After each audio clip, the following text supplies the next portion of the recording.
let me give you an example of hot manipulation or manipulation of the court of public opinion. Now, even though I use those terms or that phrase, the court of public opinion, the truth is, if you're in no position whatsoever at all to affect change, your opinion really truly is your own. It just doesn't matter. In the grand scheme of things, it carries no weight. It carries no bearing. It doesn't mean anything. It's just an opinion. All right? The situation, watch this. You got a wife and you got a husband. They have 7 children. Doing very well because of the success of the husband. The wife one day says, they have a theological debate. And then she doesn't like it.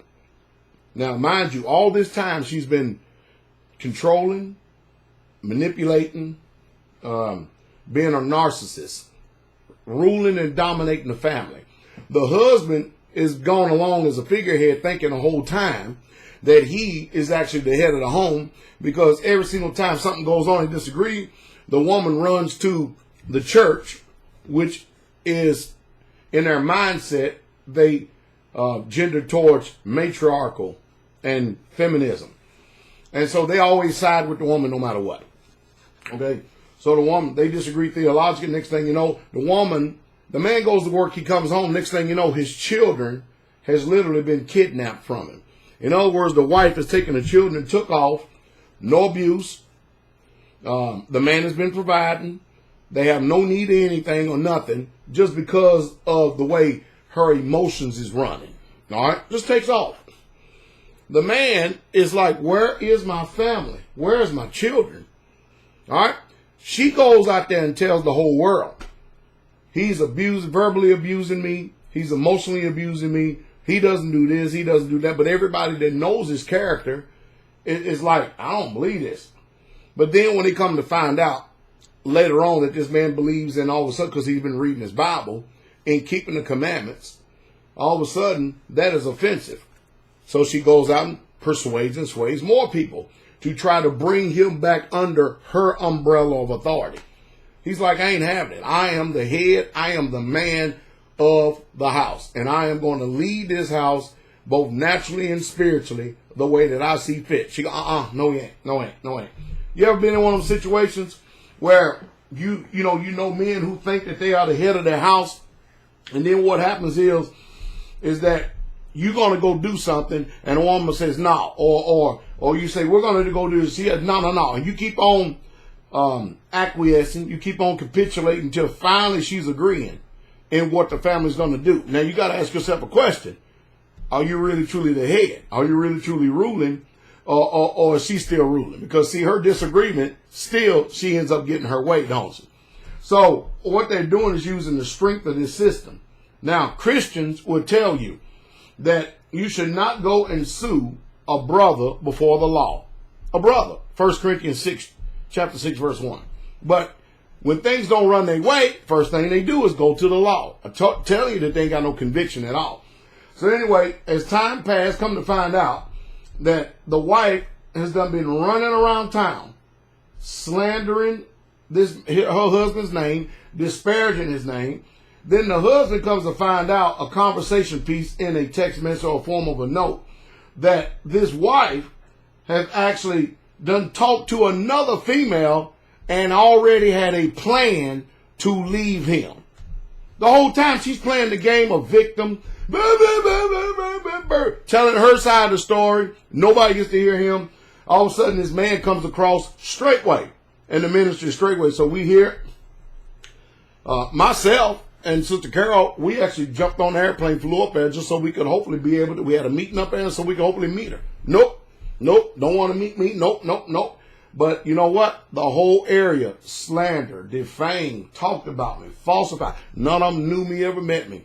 We met 6 men. I met a total of 6 men up there. Myself and Ella Rufus and them. We had a little discussion with them. Needless to say. But what I'm getting to is this. Is that this man is responsible for all the financial legalities that go into this.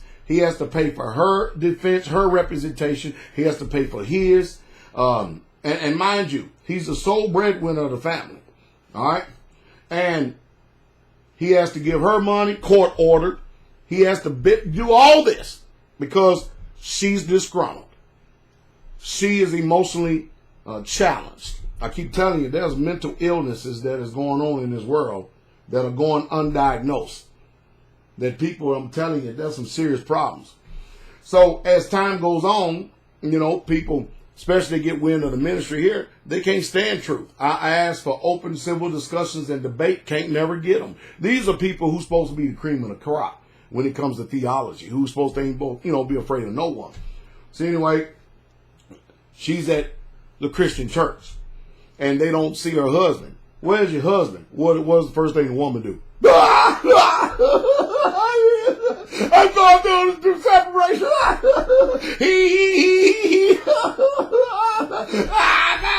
And this whole time, this woman is tearing down the image of the husband to her children. All because her feelings and emotions are hurt. Go to court. He had a charge levied against him that he was abusing the children. Court balled it up and threw it out. No evidence whatsoever at all. Goes back to church.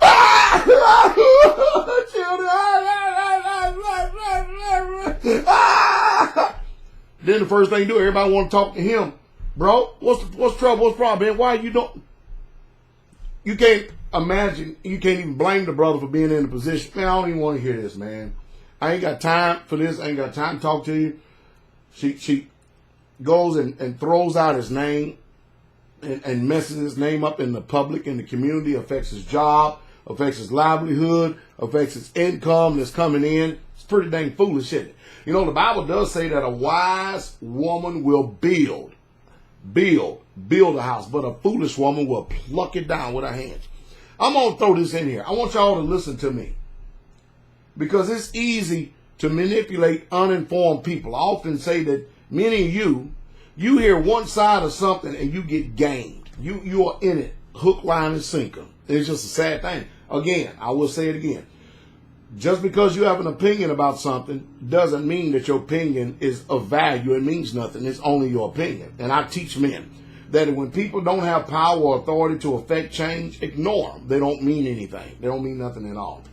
You know what?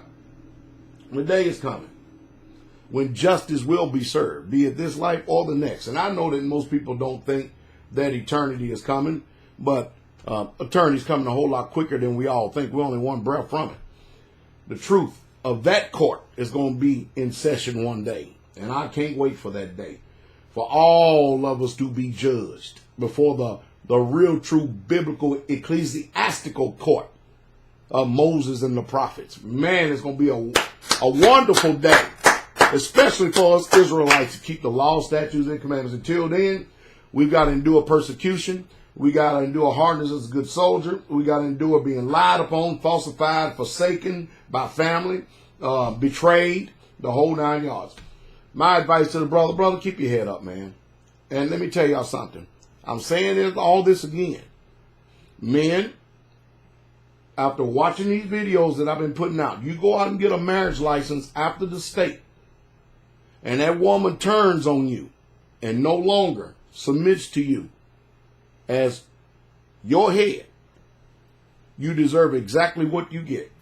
If you ever go into marriage, you decide to make that agreement or contract, again, you make sure you draw up a contract, get prenuptial agreement, and keep your assets out of her hands to make sure that she can't, don't do this thing where we're going to have equality or 50-50. They can't be trusted. Literally cannot be trusted. You know why?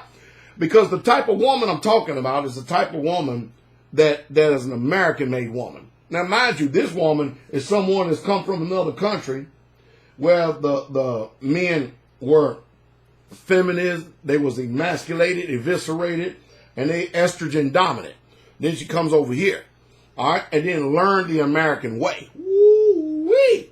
And if you ain't noticing, man, the value of women in their mid-40s is plummeting and plummeting hard.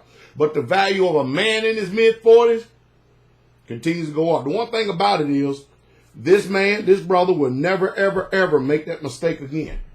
Because he won't have to worry about that mistake. Because as sure as the day is long, all he has to do is continue to be faithful to Yah. And no matter what, just like Job, he's going to come out on top. He'll come out with a wife that will love him. Not a wife that will slander him, defame him, throw his name out as dung, falsify information, try to sway people through Jezebelic manipulation, domination, and control. He won't have to worry about that. Because a real, true Israelite woman will love him, cherish him, and be glad to raise his children, and will thank the Father for it. Kind of like our sisters here Straightway. When I speak about these situations, our sisters at Straightway are so far on the other end of the spectrum to the right, as opposed to the women in this world. They ain't even in the same class. Not even in the same class. Our women are women of honor. And they're learning more and more and more so every single day how to be that. Also, I want to say this. Women, look at here. There ain't nothing new under the sun. Some of you are new mothers. That's what you are, new mothers. And I know that you turn around and you look out and watch all these other people and stuff and see how their children turn out and what they did. That don't mean they didn't raise them right. Your children one day is going to be facing the challenge of this world too as well. And what I'm running into more than anything is that you got the younger women today that's bearing children. They don't even want to take any advice from the older women at all. None whatsoever at all. And it's just a sad situation. Hey, so be it. It's your choice, your decision. But anyway, what's amazing about this is, men, do not go out and get a state marriage license. Don't ever do that. You do it to your own apartment. Don't do it. Do not ever do it. You get to the point nowadays that you got to make sure you be very detailed in the contract that you draw up, because when you enter into a marriage agreement with the state, you enter into a third-party polygamous contractual agreement where the state is the head of the home. And you are a ward of the state because the children that you have, because you enter into that contract, belong to the state. You see, if you don't give them any jurisdiction, meaning i.e. marriage license and birth certificate, they have no jurisdiction. You know why? Because they are not their children, and the state only regulates what belongs to them. And that's what many of you made a mistake. I am trying to keep many of you hardworking, honest, truthful men out of a world of hurt and pain. I realize that the word that I preach and teach, it will hurt you. First thing, it hurts people's feelings and emotions. But the one thing I realize in this generation, I come up against a literal, biblically illiterate people in this generation that really, truly don't give a damn about the Bible. They don't. But they do exalt their opinion. Listen. A woman that is a Jezebel will always use whatever and play whatever card she has in her hand to her own personal advantage. You follow me? A man like me, I'm a strong man. And believe you me, if I tell you something, you can take it to the bank. The best thing you can do nowadays is you can take your assets and put them in gold and then hide them somewhere. That way, the system does not have any way to put his little tentacles in on your checkbook, your bank account, your investments, anything. They can't get into it. And again, unless you have a woman that you can trust. I mean, I've been married for 33 years. Y'all hear me? So don't give me this bull crap. My wife ain't like that. My wife is not like that. None of them. No. Because first of all, I wouldn't have it because I'm a man. Not gonna have it. And I'm the type of man that if I feel like that I'm going to be railroaded by this system, man, I know where the front door, the gate, and how to get out of this country. And you'll never see me again. Goodbye, good riddance, and so the hell on, because I'll be damned if you're going to take my balls. And that's the truth, and that's the true straight way. That's just how it is.